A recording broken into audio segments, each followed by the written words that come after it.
जय हिंद प्यारे विद्यार्थियों, कैसे हो आप सब। आशा करता हूँ आप सब बहुत अच्छे हो। हम वोकैब सीरीज के अंदर मोस्ट इंपोर्टेंट वर्ड्स जान रहे थे, जिसमें आज हम फिर से कुछ इंपोर्टेंट और वर्ड्स जानेंगे। तो आओ जानते हैं आज के कुछ और वर्ड्स, जिसमें हमारा पहला शब्द है कॉम्प्लासेंट। कहीं भी आपको कॉम्प्लासेंट आप पढ़ते समय आपको मिल जाए कॉम्प्लासेंट। इस कॉम्प्लासेंट का मतलब होता है आत्मसंतुष्ट। आत्मसंतुष्ट का मतलब होता है सेटिस्फिकेशन या सेटिस्फाइड। ये होता है एडजेक्टिव, इसका पार्ट ऑफ स्पीच एडजेक्टिव होता है। इसका हिंदी में मीनिंग होता है आत्मसंतुष्ट। इंग्लिश में इसको बोले तो शोइंग सेटिस्फैक्शन, जिससे हमें एकदम संतुष्टि मतलब दर्शाता हो कोई वर्ड विद वंस अचीवमेंट। एक ऐसी अचीवमेंट है किसी उपलब्धि पर किसी व्यक्ति के द्वारा कोई संतुष्टि मतलब दर्शाई जाए तो उसे हम क्या कहते हैं, उसे हम कॉम्प्लासेंट बोलते हैं। तो सिनोनिम्स क्या होंगे इसका, सेटिस्फाइड एकदम संतुष्ट व्यक्ति। प्लीज्ड ये होता है, प्लीज का वर्ब होती है खुश होना, तो एडजेक्टिव है अगर प्लीज्ड फॉर्म में प्लीज्ड। और कंटेम्प्ड या फिर कंटेंट, कंटेम्प्ट होता है कंटेंट, कंटेंट का मतलब ये होता है खुश होना।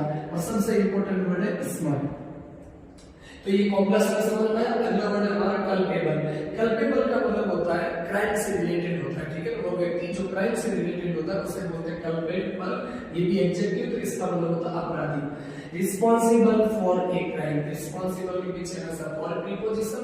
तो ये क्या कह रहा है, रिस्पॉन्सिबल फॉर ए क्राइम, जो मतलब अपराध के लिए जिम्मेदार हो, उस व्यक्ति को क्या बोलेंगे, तो उस व्यक्ति को बोलेंगे कल्पेबल, ठीक है ना। तो सिनोनिम्स इसके कौन कौन, सबसे पहला सिनोनिम्स है बहुत ही अच्छा वर्ड है गिल्टी। गिल्टी का मतलब होता है दोषी। कल्पेबल का फर्स्ट सिनोनिम्स क्या होगा, इंपॉर्टेंट, गिल्टी। दूसरा है ब्लेम वर्दी। ब्लेम वर्दी का मतलब होता है जो अपराध के लायक, ठीक है ना, उसे बोलते हैं ब्लेम वर्दी। अगला है रिप्रोचेबल, ठीक है ना। और लास्ट वर्ड है एक्यूज्ड। एक्यूज्ड का मतलब जिसके ऊपर आरोप लगा हो, तो उसे क्या बोलते हैं, responsible for a crime related to a crime, जो क्राइम से रिलेटेड हो। तो ये सारे के सारे कल्पेबल के सिनोनिम्स हो गए, एक्यूज्ड हो गया, रिप्रोचेबल हो गया, ब्लेम वर्दी हो गया, और सबसे पहला कौन सा हो गया, गिल्टी हो गया। अगला है एमिलियोरेट। एमिलियोरेट वर्ब होती है, इसका मतलब होता है सुधार करना, ठीक है ना, किसी के अंदर सेंस परिवर्तन करके उसको सुधार करना, वापस से रिफॉर्म्स। तो मेक समथिंग एनी बेटर, किसी भी चीज को अच्छा बनाना, इसको विशेष बोला है। तो मेक समथिंग बेटर और अनसेटिस्फैक्टरी, है ना, जिस समथिंग किसी भी चीज को अच्छे से अच्छा बनाना, उसे क्या करते हैं, उसमें सुधार करना, ठीक है।